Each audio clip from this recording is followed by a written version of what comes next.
Genesis 32:1 through 33:17. Devotional focus verse.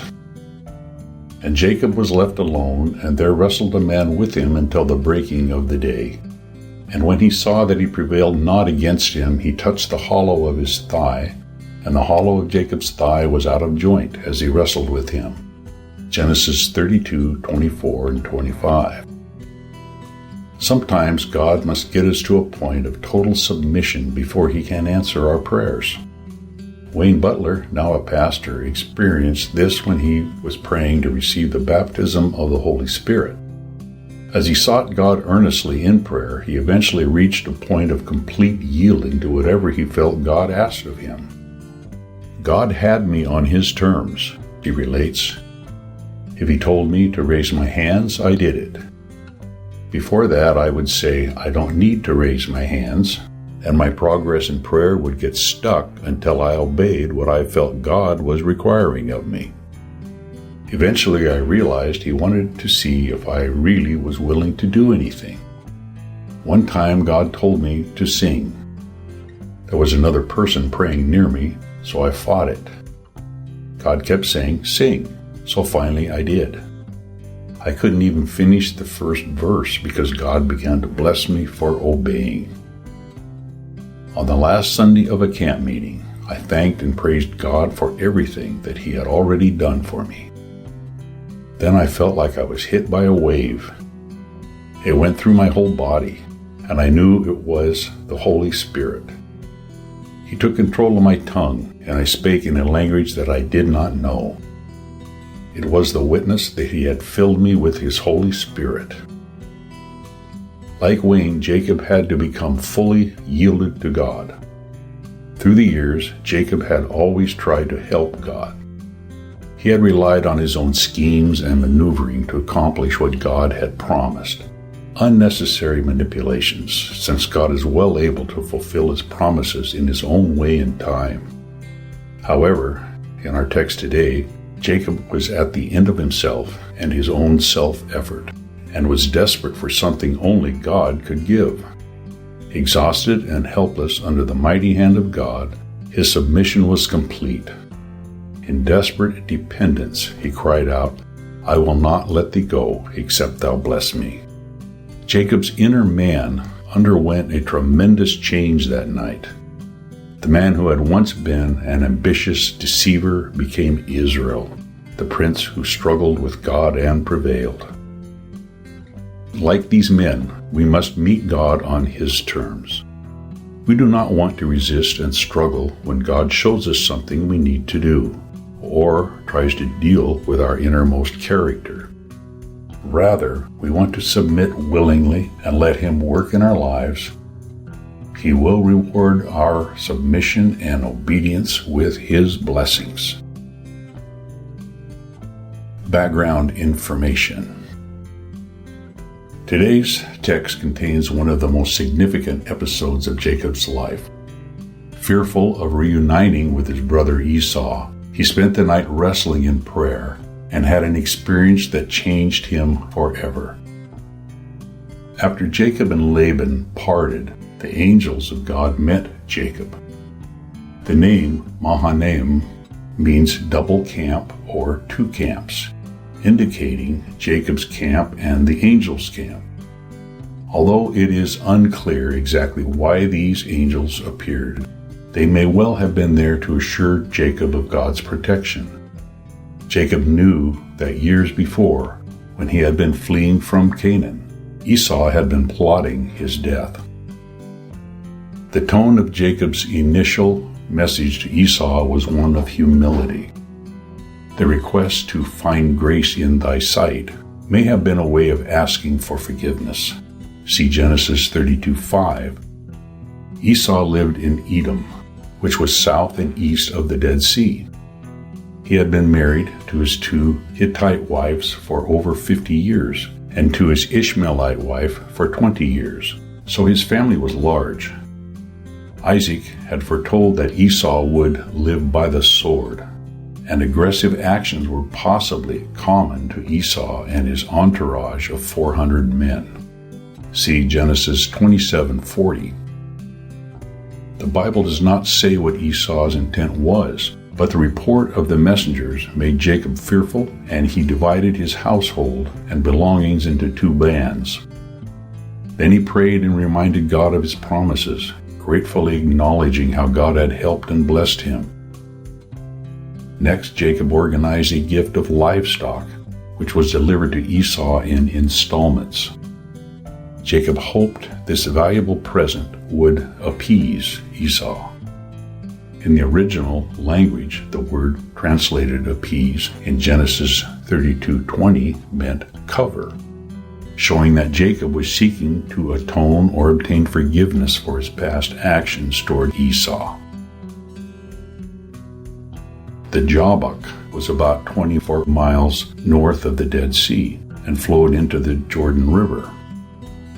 Jacob sent all of his possessions and his family across this brook and lined them up in procession for the next day. Alone on the north side of the Jabbok, Jacob wrestled with a man until dawn. Many scholars believe he wrestled with the Lord himself, for Jacob said, "I have seen God face to face." See Genesis 32:30. The thigh is vital to strength, and having it out of joint not only caused much pain, but also disabled Jacob. Yet he held on for a blessing. However, the sought-for blessing could not be given until he confessed his name. Jacob meant supplanter or heel catcher, and was typical of his early life. Israel meant one who prevails with God. Jacob named the place Peniel, or Penuel, which meant face of God. Genesis 33, 1-17 tells of the meeting of Jacob with Esau. Jacob organized his family by groups from the least to the most beloved, and then he went ahead of them to meet Esau. His bowing 7 times indicated submission and showed the same honor that people of his culture gave to kings. The progression in verse 4, the description of how Esau ran, embraced, fell, kissed, and wept, depicts an emotional and joyful reunion. Conclusion: the examples of Wayne and Jacob can encourage us to submit ourselves fully to God and trust Him to work in our lives. Genesis chapter 32. And Jacob went on his way, and the angels of God met him. And when Jacob saw them, he said, "This is God's host," and he called the name of that place Mahanaim. And Jacob sent messengers before him to Esau his brother unto the land of Seir, the country of Edom. And he commanded them, saying, "Thus shall ye speak unto my lord Esau, thy servant Jacob saith thus, I have sojourned with Laban, and stayed there until now. And I have oxen, and asses, flocks, and men servants, and women servants, and I have sent to tell my lord, that I may find grace in thy sight." And the messengers returned to Jacob, saying, "We came to thy brother Esau, and also he cometh to meet thee, and 400 men with him." Then Jacob was greatly afraid and distressed, and he divided the people that was with him, and the flocks, and herds, and the camels, into 2 bands. And said, "If Esau come to the one company, and smite it, then the other company which is left shall escape." And Jacob said, "O God of my father Abraham, and God of my father Isaac, the Lord which saidst unto me, Return unto thy country, and to thy kindred, and I will deal well with thee. I am not worthy of the least of all the mercies, and of all the truth, which thou hast showed unto thy servant, for with my staff I passed over this Jordan, and now I am become 2 bands. Deliver me, I pray thee, from the hand of my brother, from the hand of Esau, for I fear him, lest he will come and smite me, and the mother with the children. And thou saidst, I will surely do thee good, and make thy seed as the sand of the sea, which cannot be numbered for multitude." And he lodged there that same night, and took of that which came to his hand a present for Esau his brother. 200 she-goats, and 20 he-goats, 200 ewes, and 20 rams. 30 milch camels with their colts, 40 kine, and 10 bulls, 20 she-asses, and 10 foals. And he delivered them into the hand of his servants, every drove by themselves, and said unto his servants, Pass over before me, and put a space betwixt drove and drove.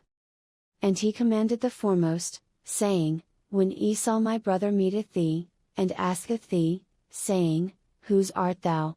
And whither goest thou? And whose are these before thee? Then thou shalt say, They be thy servant Jacob's, it is a present sent unto my lord Esau, and, behold, also he is behind us. And so commanded he the second, and the third, and all that followed the droves, saying, On this manner shall ye speak unto Esau, when ye find him. And say ye moreover, Behold, thy servant Jacob is behind us. For he said, I will appease him with the present that goeth before me, and afterward I will see his face, peradventure he will accept of me. So went the present over before him, and himself lodged that night in the company. And he rose up that night, and took his 2 wives, and his 2 women servants, and his 11 sons, and passed over the ford Jabbok. And he took them, and sent them over the brook, and sent over that he had. And Jacob was left alone, and there wrestled a man with him until the breaking of the day. And when he saw that he prevailed not against him, he touched the hollow of his thigh, and the hollow of Jacob's thigh was out of joint, as he wrestled with him. And he said, Let me go, for the day breaketh. And he said, I will not let thee go, except thou bless me. And he said unto him, What is thy name? And he said, Jacob. And he said, Thy name shall be called no more Jacob, but Israel, for as a prince hast thou power with God and with men, and hast prevailed. And Jacob asked him, and said, Tell me, I pray thee, thy name. And he said, Wherefore is it that thou dost ask after my name? And he blessed him there. And Jacob called the name of the place Peniel, for I have seen God face to face, and my life is preserved. And as he passed over Peniel the sun rose upon him, and he halted upon his thigh. Therefore the children of Israel eat not of the sinew which shrank, which is upon the hollow of the thigh, unto this day, because he touched the hollow of Jacob's thigh in the sinew that shrank. Genesis chapter 33. And Jacob lifted up his eyes, and looked, and, behold, Esau came, and with him 400 men. And he divided the children unto Leah, and unto Rachel, and unto the 2 handmaids. And he put the handmaids and their children foremost, and Leah and her children after, and Rachel and Joseph hindermost. And he passed over before them, and bowed himself to the ground 7 times, until he came near to his brother. And Esau ran to meet him, and embraced him, and fell on his neck, and kissed him, and they wept. And he lifted up his eyes, and saw the women and the children, and said, Who are those with thee? And he said, The children which God hath graciously given thy servant. Then the handmaidens came near, they and their children, and they bowed themselves. And Leah also with her children came near, and bowed themselves, and after came Joseph near and Rachel, and they bowed themselves. And he said, What meanest thou by all this drove which I met? And he said, These are to find grace in the sight of my Lord. And Esau said, I have enough, my brother, keep that thou hast unto thyself. And Jacob said, Nay, I pray thee, if now I have found grace in thy sight, then receive my present at my hand, for therefore I have seen thy face, as though I had seen the face of God, and thou wast pleased with me. Take, I pray thee, my blessing that is brought to thee, because God hath dealt graciously with me, and because I have enough. And he urged him, and he took it. And he said, Let us take our journey, and let us go, and I will go before thee. And he said unto him, My Lord knoweth that the children are tender, and the flocks and herds with young are with me, and if men should overdrive them one day, all the flock will die. Let my Lord, I pray thee, pass over before his servant, and I will lead on softly, according as the cattle that goeth before me and the children be able to endure, until I come unto my Lord unto Seir. And Esau said, Let me now leave with thee some of the folk that are with me. And he said, What needeth it? Let me find grace in the sight of my Lord. So Esau returned that day on his way unto Seir. And Jacob journeyed to Succoth, and built him an house, and made booths for his cattle, therefore the name of the place is called Succoth.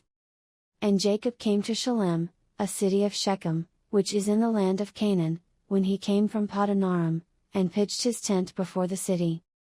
And he bought a parcel of a field, where he had spread his tent, at the hand of the children of Hamor, Shechem's father, for 100 pieces of money. And he erected there an altar, and called it El Elohe Israel.